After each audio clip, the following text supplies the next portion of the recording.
Ia ato atolo o tau oli le manuia wa vea nei mo o tau. Ia o tau whaafitai le atua le wa wala ulia o tau I lona malo. Aleluia. I le sua whaletama, ma le alo, ma le anganga paia.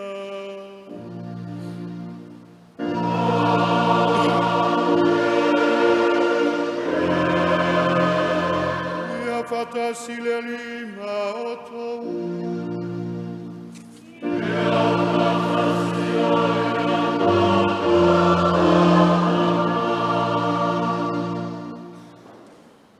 Mātou te moai whatalofa, mō whalofa atu le paia maulunga o le tātou mtanga luenga ua sa sau nei. Ua le fio lau fionga le te mapule le mtanga luenga le fionga pantele sa nele tu le epa. Le fio lau fionga le te akono ma le whalitu. Le fio foi lau fionga le te akono sefo sala. Ai le fio le taiti fono ma lona awa. Nea wau te telo le tātou mtanga luenga I ona tūlanga whanupea. Mā lo le soifua, mā lo foi le whatotu. Pata lo foi paia mawalunga le puleanga, sa moa pia. Awa le fio la wafionga le tamaa le puleanga, le wafionga aki epikopo mo sese vito o liotui. Le fio la wafionga le sui epikopo, le wafionga pantele la faele te wana. Ea le fio la wafionga le chancellor, le fionga pantele pale ta sala leota. Pata alofa foi le afifio fionga o si taulanga. A pe foi le puleanga a Samoa pia I ona tūlanga whalupe lupeina. Ma lo le ngā lulue, ma lo foi tatalu, ma lo le whatuatu. Le ngalo sa mato whata alofa le paia o Samoa mai moa whafonga, mai lava I ona maunga te tele. Se yo I alo ma whanawiti. Ma lo le whatuatoa, ma lo foi le tauatai. E ala yo tō whaiwa alofia au, a wāse manuia o Samoa mo na tangata I le lumana. Manatu mātou te le toi whalo ina le a whaloloa, pe toi si I whai o le savidi. A wā o lele wata oto le au pe au. E ala I le whaasoa, lima le leia le atua I lo tau soifua ma so mātou wola.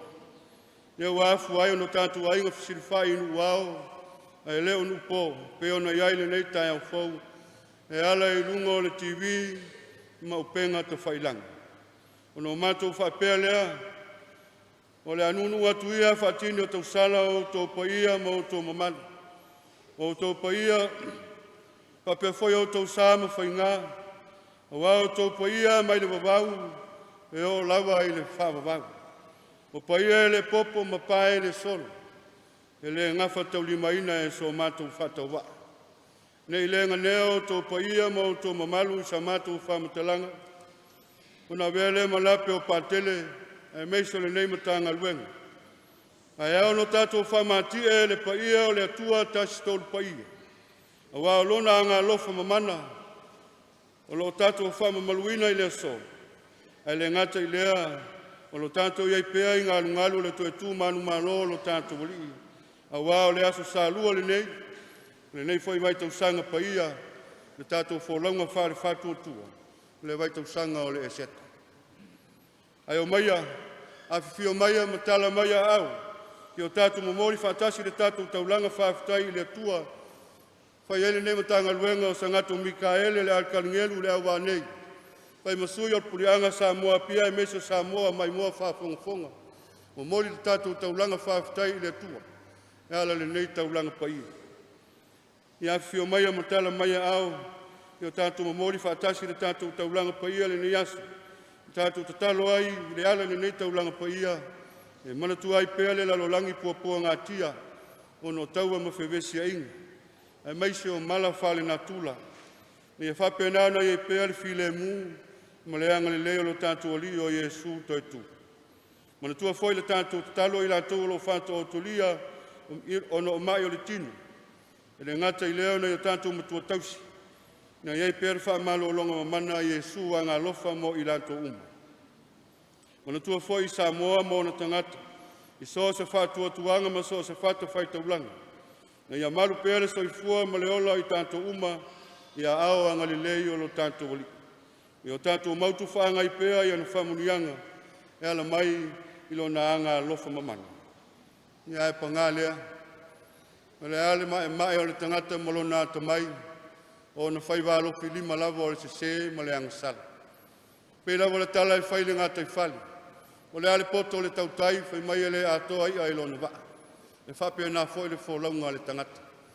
O le tangata lawa ia i lona nā tūla whale tangata e vai e whatau waa. Ma e angasala pea le tangata, i taimi uma, maasa uma. Le ale nu ue o le atua, au tā pena i tātou e mamoli le nei whai ngata ulanga. E o lawa no tātou mua i tō manatu, ma le loto Salomo. Mea uma lawa o tātou vai ai.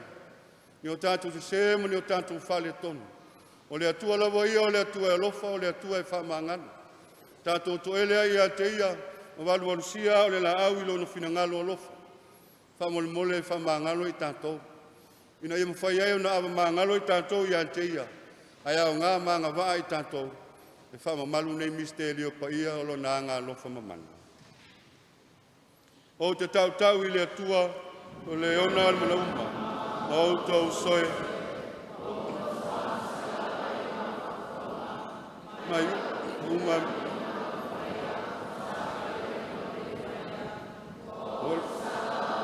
O wang sala, o motuang sala lava.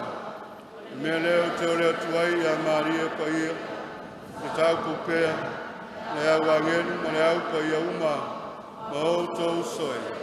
Yo tau tarsia ulelu, o lo tātou. Ia alofa mai a te tātou le tua o le ona al mana uma.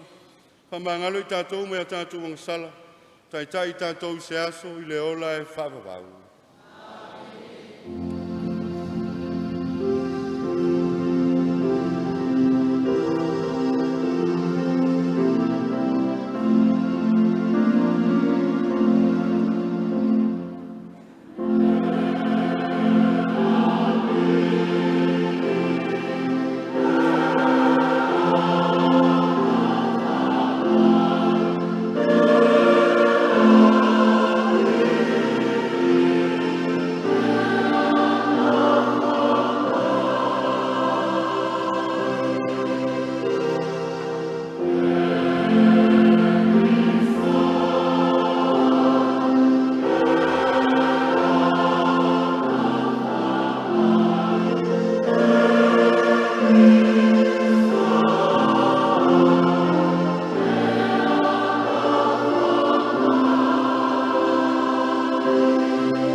We fulu e sea mātou wangasala i le vai. We tu mai ai mātou le olo fau i le anganga. Ma we tongi ola i mātou le toto o Keriso. A o mātou whama maluina le toi tu o Keriso. Ia e whaatele ina lo mātou mala maanga i nei whamanuianga. Ma ia e whafou lau mea lofa o le ola i to tonu o i mātou. O la mātou o le ngane o la tulo mātou o li o Jesu Keriso lo walo. Ua soifua ia mapule whatasi mo e malenga ngapai. O le tua e totasi mo le whababau lava.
O le folafolanga, mai le tusi o ngaluenga lo na mata upu e lua, folafola foa i le fai upu e fas fun ma le lua, whaawau le fai upu e fas fun ma le fitu.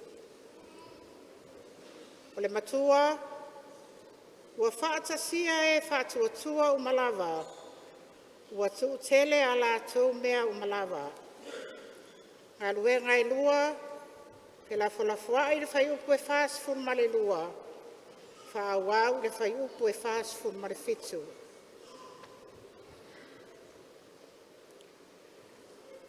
Ua tuuma pea i la tau le awa onga le awa apostolo, ma le mafuta fatasi, ma le tofi tofingo le areto, ma talo talonga.